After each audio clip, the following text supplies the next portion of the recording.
Assalamualaikum dan selamat pagi kepada Dr. Syafiee Abdul Rahman. Kami daripada kumpulan 14 ini membentangkan hasil kertas kerja yang kami telah siapkan. Dan tajuk yang telah kami pilih bagi kertas kerja kami adalah Dasar Luar Jepun selepas tahun 1952.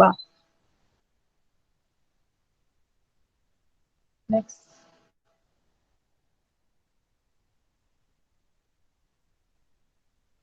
Okay. Pertama sekali saya ingin menerangkan mengenai kerangka kajian yang telah kami buat, iaitu di mana pada bahagian atas kita boleh lihat tajuk yang telah kami pilih ialah Dasar Luar Jepun selepas tahun 1952. Dan di bawahnya akan menerangkan mengenai persoalan serta objektif, di mana objektif kami adalah membincangkan mengenai dasar luar Jepun selepas tahun 1952. Dan kaedah kajian yang telah kami guna ialah menggunakan sumber-sumber sekunder seperti artikel dalam jurnal, buku atas talian dan melalui laman sesawang. Oleh itu, dapatan kajian kami telah mendapati 3 isi utama, iaitu yang pertama adalah antara Jepun dengan Amerika Syarikat, kedua adalah Jepun dengan Korea Selatan dan ketiga adalah Jepun dan China. Next. Okey. Sebelum itu, nama saya Finora Ziliana binti Jemain. Saya akan menerangkan mengenai pendahuluan bagi pembentangan kami, iaitu di mana Jepun adalah merupakan sebuah gugusan kepulauan yang terdiri daripada 4 buah pulau yang utama, iaitu Honshu, Hokkaido, Kyushu dan Shikoku, dan di mana terdapat juga kira-kira 3,900 buah pulau yang lain di persekitarannya. Dari segi politik, kita boleh lihat bahawa Jepun merupakan negara yang mempunyai kuasa mempertahankan diri untuk mendapat keselamatan dan kestabilan antarabangsa dengan menggunakan kekuatan ekonominya. Salah satu dasar Jepun selepas Perang Dunia Kedua adalah negara tersebut tidak akan melakukan atau melaksanakan campur tangan tentera secara langsung di dalam pertelingkahan bersenjata. Oleh yang demikian, Jepun terus mengekalkan kedudukannya yang berorientasikan pertahanan dan memperbaiki mutu keupayaan pertahanannya selaras dengan keadaan semasa. Dari kesimpulan, kita boleh lihat dasar luar Jepun selepas tahun 1952 boleh dibahagikan kepada beberapa bahagian, antaranya adalah dasar luar Jepun Amerika Syarikat dan dasar luar Jepun Asia Timur. Dasar luar Jepun tersebut boleh dilihat daripada aspek bagaimana hubungan politik maupun ketenteraan dijalinkan selepas Perang Dunia Kedua, iaitu selepas tahun 1952. Sekian daripada saya, disambungkan oleh rakan saya, Nora Syikin binti Sah.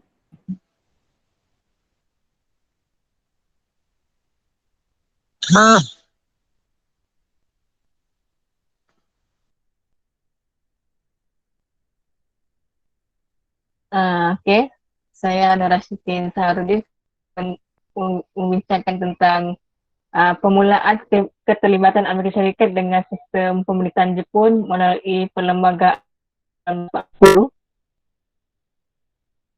Pada 14 Ogos 1945, kerajaan Jepun telah menyerah tanpa syarat oleh Sekutu.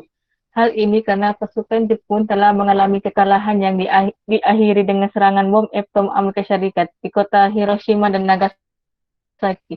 Jepun telah menerima isian deklarasi untuk penerimaan dan kekalahannya dalam Perang Dunia. Hal ini telah memicu pendudukan Amerika di Jepun.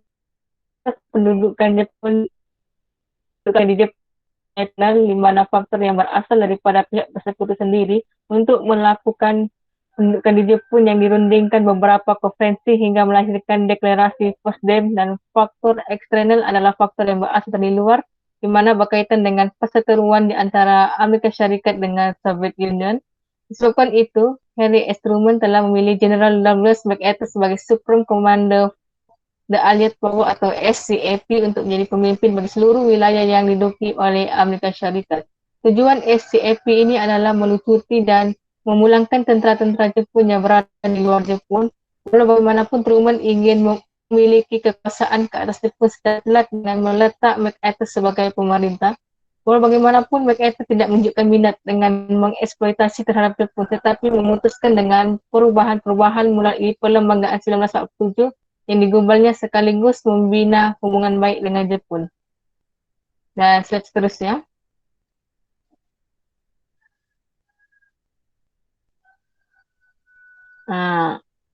Oleh kerana General Douglas MacArthur telah membuat Perlembagaan 1947, banyak manfaat yang telah diberikan olehnya kepada Jepun dan ini sekaligus telah membina hubungan baik antara Amerika dan Syarikat, antaranya dari segi politik, iaitu membuka pintu demokrasi bagi Jepun di mana anggota-anggota pemerintahan harus dipilih melalui pemilihan umum.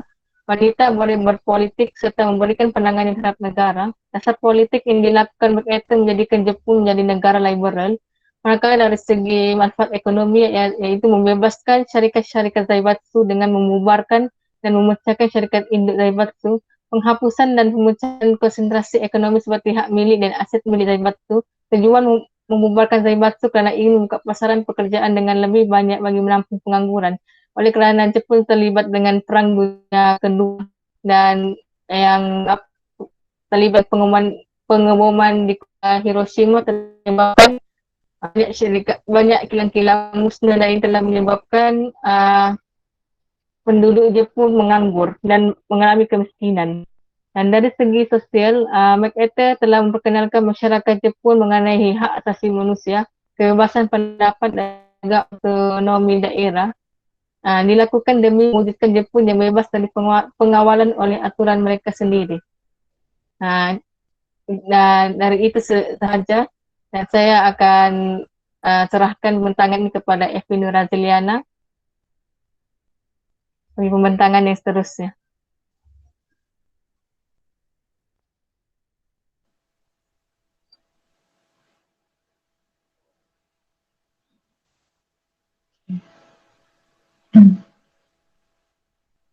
Next.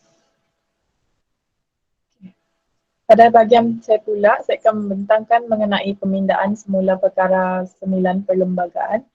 Mana kita boleh lihat sejak perlembagaan tersebut digunakan, terdapat pelbagai isu berkaitannya telah dibangkitkan.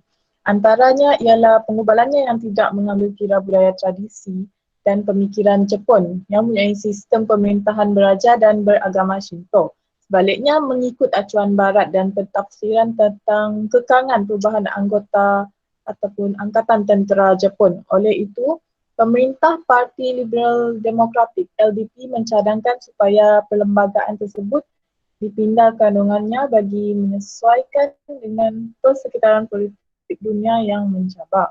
Perkara 9 juga secara mendalam sebenarnya tidak membenarkan negara-negara untuk melindungi Jepun. Namun, pentafsiran semula telah dibuat terhadap perkara tersebut dengan membenarkan Amerika Syarikat melindungi Jepun sekiranya diserang melalui Perjanjian Keselamatan Jepun-Amerika Syarikat pada tahun 1952.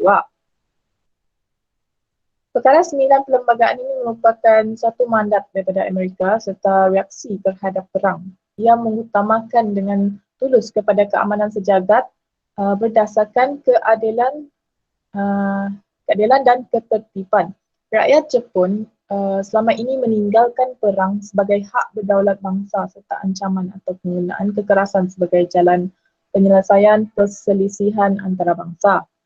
Antara perjanjian yang telah dilaksanakan ialah Perjanjian Keselamatan, iaitu dengan perlembagaan yang tidak membenarkan Jepun mempertahankan dirinya sendiri. Maka daripada itu, Amerika Syarikat terpaksa mengambil tanggungjawab mereka terhadap negara Jepun. Next. Okey, daripada itu kita boleh lihat di mana dasar luar antara Jepun dan Amerika Syarikat adalah melalui rombakan ataupun perlembagaan perkara 9 ini kerana Amerika Syarikat telah memberi sokongan yang penuh kepada Jepun dan ia akan memudahkan pertahanan negara secara kolektif dan membantu tentera Amerika Syarikat dalam operasi ketenteraan di seluruh dunia. Ini termasuklah membenarkan tentera Jepun dikerahkan ke luar negara di bawah kerangka pertahanan yang lebih luas. Kejayaan tindakan perlembagaan akan membuka jalan yang lebih luas dengan kerjasama pertahanan Jepun, Amerika Syarikat termasuklah yang berkaitan dengan garis panduan kerjasama pertahanan baru yang membenarkan SDF bertindak secara kolektif jika Amerika Syarikat diserang. Sokongan kuat Amerika Syarikat juga dikaitkan dengan rancangannya bagi Jepun mengambil alih peranan pengawal keselamatan yang dimainkan selama ini di rantau Asia Timur. Peralihan ini berlaku berikutan penurunan mendadak dalam belanjawan pertahanan Amerika Syarikat dan Jepun diminta untuk berkongsi kos pengawalan keselamatannya sendiri. Kerajaan Jepun telah menyediakan hampir sebanyak 2 bilion USD setiap tahun bagi menampung kos tentera Amerika Syarikat di Jepun, manakala Amerika pula telah menambah jumlah yang sama iaitu 2 bilion USD lagi ke atas kos tenteranya di sana. Okay, seterusnya beralih kepada isi berikut yang akan dibentangkan oleh dua rakan saya. Terima kasih.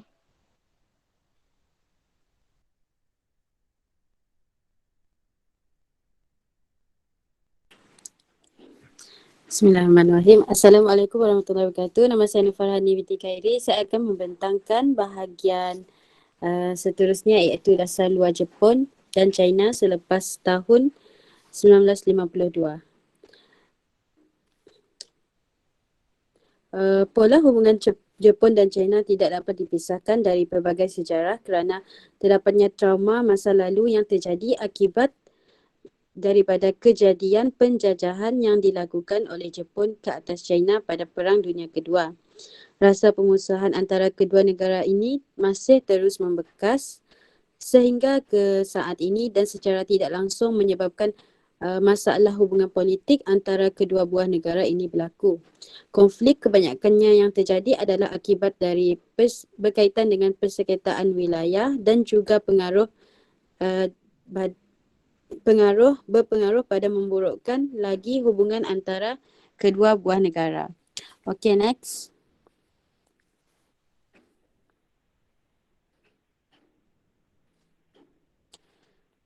Okay, isi yang pertama ialah faktor politik dalaman antara Jepun dan China. Setelah Perang Dunia Kedua, Perang Dingin telah berlaku. Hal ini telah mempengaruhi hubungan antara Jepun dan China yang saling bermusuhan. Keadaan politik Jepun dan China semakin pulih dengan pemulihan hubungan antara Amerika Syarikat dengan China. Dengan itu, Jepun telah mengiktiraf bahawa Republik China dan Taiwan adalah sebahagian daripada China. Seterusnya, terdapat 3 perkara utama dalam dasar luar ke atas China. Yang pertama, Jepun telah mengiktiraf China sebagai sebuah kerajaan yang sah. Yang kedua, Taiwan adalah sebahagian dari China. Yang ketiga, Jepun telah mengisafi kesengsaraan masyarakat China yang ditimbulkan oleh tentera-tentera Jepun pada Perang Dunia Kedua. Seterusnya, yang ketiga adalah masalah hubungan politik. Masalah hubungan politik yang berlaku antara China dan Jepun adalah disebabkan persengketaan wilayah. Dengan itu, wujud juga sikap antipasti dan permusuhan di antara masyarakat dalam kalangan masyarakat Jepun dan China. Perkembangan yang berlaku adalah kerjasama ekonomi, namun tidak mempunyai kesan yang signifikan dalam memperbaiki hubungan politik kedua buah negara. Maksudnya, hubungan politik antara kedua buah negara adalah digambarkan dingin, namun hubungan dalam sektor ekonomi adalah panas. Okay, next.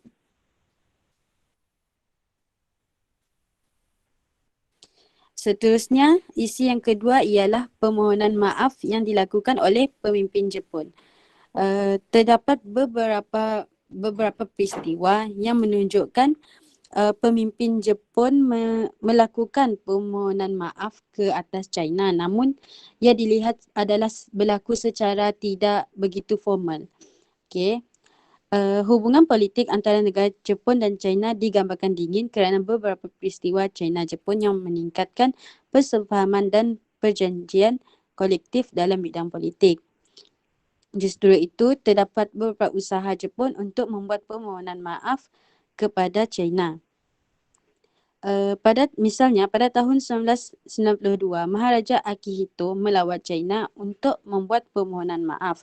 Hal ini kerana Maharaja berasa sangat menyesali penderitaan besar yang terjadi terhadap China. Seterusnya, peristiwa yang kedua ialah insiden lawatan Jepun ke kuil Yasukuni berkaitan dengan pertikaian dan tuntutan bersama wilayah. Hal ini kerana ia telah menyebabkan semakin meningkat aktiviti ketenteraan Jepun-China. Pada masa yang sama, ketenteraan China semakin kuat. Seterusnya, pada tahun 19...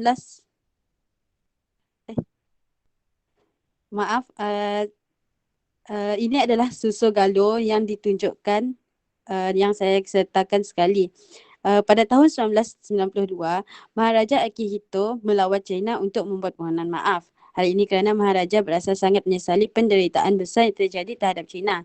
Seterusnya, lawatan berkala yang dilakukan pada tahun 2006, di mana pihak China menganggap bahawa lawatan yang dilakukan adalah menyinggung perasaan mereka dan bangsa mereka. Seterusnya, pada tahun 2001, Perdana Menteri Jepun iaitu Junichiro Koizumi dalam acara lawatan sebagai bentuk penghormatan kepada para pahlawan Perang Dunia Kedua dikecam oleh rakyat dan pemerintah China. Seterusnya, insiden lawatan Jepun ke kuil Yasukuni berkaitan dengan pertikaian dan tuntutan bersama wilayah. Hal ini menyebabkan semakin meningkat aktiviti ketenteraan Jepun-China. Seterusnya, pada masa yang sama, ketenteraan China semakin kuat. Secara kesimpulannya, pada bahagian ini, dasar luar Jepun-China selepas Perang Dunia Kedua adalah tidak menentu akibat daripada kewujudan masalah yang menyebabkan kerenggangan hubungan Jepun dan China. Seterusnya, saya serahkan kepada rakan saya, Nur Azlin.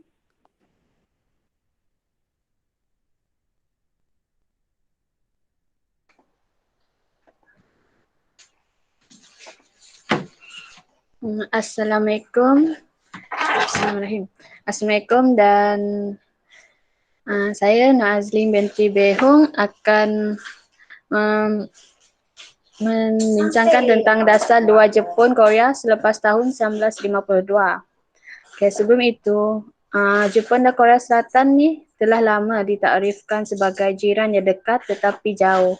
Kedua-dua negara berdekatan secara geografi, tetapi penjajahan Jepun di semenanjung Korea antara tahun 1910 dan 1945 telah meninggalkan kesan yang mendalam dan hubungan dan tetap menyakitkan bagi kebanyakan orang Korea. Jepun kemudiannya telah menyatakan kekesalan atas tingkah lakunya. Kedua-dua negara iaitu Jepun dan Korea dan pemimpin mereka berusaha untuk melangkah ke masa lalu dan membina hubungan yang konstran antara kedua-dua negara maju di Asia Timur ini. Jadi, dasar yang pertama yang dijumpai adalah New Japan Republic of Korea Partnership toward the 21st century, di mana asas untuk memajukan hubungan baru telah dibuat oleh kunjungan Presiden Kim Dae-jung ke Tokyo pada tahun 1998. Kim dan Perdana Menteri Keijo Obuchi mengumumkan inisiatif untuk membina sebuah dasar iaitu New Japan Republic of Korea Partnership toward the 21st century, di mana dasar tersebut adalah untuk mengetepikan perbezaan masa lalu, mencari hubungan berorientasikan masa depan, memuji usaha Jepun selepas perang untuk mempromosikan keamanan dan kesejahteraan dalam masyarakat antarabangsa melalui damai perlembagaan dan bantuan pembangunan luar negara. Kedua adalah Era of Northeast Asia in the 21st century, di mana Presiden Korea Selatan yang baru terpilih iaitu Roh Moo-hyun berjanji akan meneruskan usaha pendahulunya. Di mana pentingnya dua faktor tambahan iaitu di mana Pertama, kritikan masyarakat di Korea Selatan mengenai penyataan Undang-Undang 2 Jangka dalam daya Jepun. Kedua adalah Roh Moo-hyun juga menyatakan temu janji makan malam rasmi di Istana Maharaja yang dijadualkan pada hari peringatan Korea Selatan. Roh menggesa Korea Selatan dan Jepun untuk bekerjasama untuk membina era Asia Timur Laut pada abad ke-21 dan menyatakan bahawa Asia Timur Laut jauh ketinggalan dari wilayah lain dari segi integrasi. Roh juga menyatakan bahawa Korea Selatan dan Jepun harus mengambil peranan utama dalam membuka masa depan kooperasi di bawah komuniti baru. Selain itu, Korea Selatan lebih baik tidak memprovokasi Jepun dengan mengkritik penumpukan ketenteraannya dan antagonisme sejarah tidak boleh terus merosakkan hubungan antara kedua-dua negara dan menyatakan penghargaan atas keheningan roh dalam lawatannya ke kuil Yasukuni. Ketiga adalah menyemarakkan semula diplomasi antara parlimen antara Jepun dan Korea. Salah satu jejak tidak rasmi pertama interaksi antara Parlimen Jepun-Korea ialah mesyuarat pada 6 Jun 1968 yang dihadiri oleh 9 anggota Parlimen Jepun dan 22 anggota daripada Korea di Seoul. Perbincangan tersebut adalah mengenai isu-isu mulai dari perdagangan, perlakuan penduduk Korea di Jepun dan jaminan keselamatan bersama. Berlaku hanya beberapa tahun selepas normalisasi tahun 1965. Hubungan antara Tokyo dan Seoul secara rasmi sebuah persatuan persahabatan dilancarkan pada tahun 1972 yang kemudiannya berkembang menjadi Liga Anggota Parlimen pada tahun 1975 dan akhirnya mengambil nama Kesatuan Ahli Parlimen yang biasa digunakan hingga kini. Pada Oktober 2013, Badan Jepun dikuasai oleh Nukaga Fukushiro iaitu bekas Menteri Kewangan dan anggota Dewan Perwakilan Liberal Parti Demokratik. Sementara rakannya dari Korea dipimpin oleh Hwang Kyo-yo yang memerintah pengurusi Parti Senuri.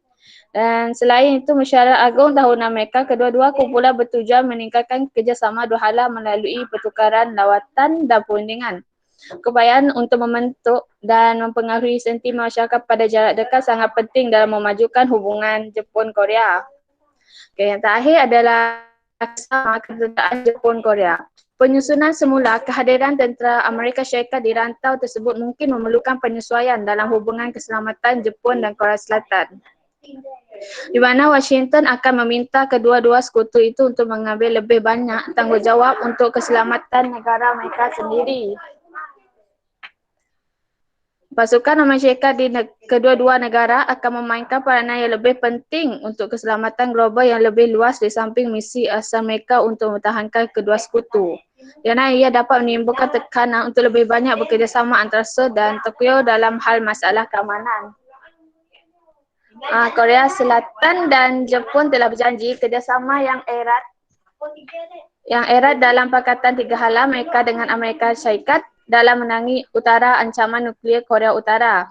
Ketika Jepun meminta sokongan dari negara jiran atas usahanya untuk menjadikan negara yang normal menempa kuat hubungan dengan Seoul telah menjadi keutamaan dasar luar yang penting. Untuk penutup, hubungan antara pihak Jepun dan Amerika Syarikat bermula daripada peristiwa yang memicu kekalahan Jepun terhadap pihak Amerika sehingga mendorong kepada pembentukan perlembagaan yang digubal baru. Selain itu, dasar luar antara Jepun dan China pula melibatkan faktor dalaman politik yang dijadikan isu antara kedua belah negara serta permohonan maaf yang dilakukan oleh pemimpin Jepun manakala negara Korea Selatan pula boleh dilihat melalui inisiatif program yang dilaksanakan bagi mengeratkan lagi hubungan dasar luar antara negara tersebut. Dan ini adalah rujukan dan sekian, terima kasih.